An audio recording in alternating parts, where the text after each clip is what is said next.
I want to start by addressing the elephant in the room, sir.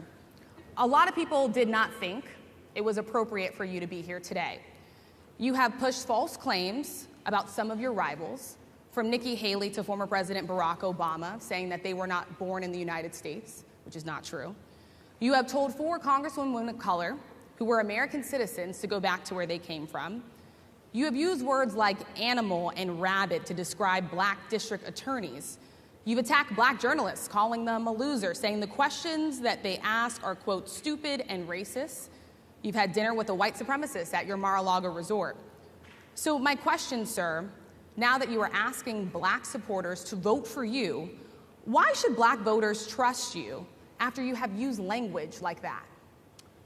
Well, first of all, I don't think I've ever been asked a question in such a horrible manner. First question. You don't even say, hello, how are you? Are you with ABC? Because I think they're a fake news network, a terrible network.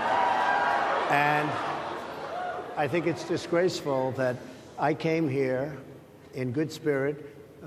I love the black population of this country. I've done so much for the black population of this country, including employment, including opportunity zones with Senator Tim Scott of South Carolina, which is one of the greatest programs ever for black workers and black entrepreneurs.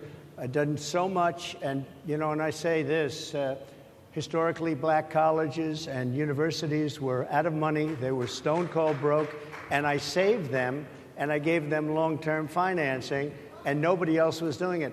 I think it's a very rude introduction. I don't know exactly why you would do something like that. And let me go a step further.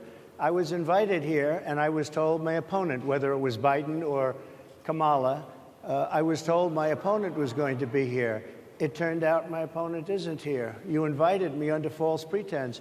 And then you said, you can't do it with Zoom. Well, where's Zoom? She's going to do it with Zoom, and she's not coming. And then you were half an hour late. Just so we understand, I have too much respect for you to be late.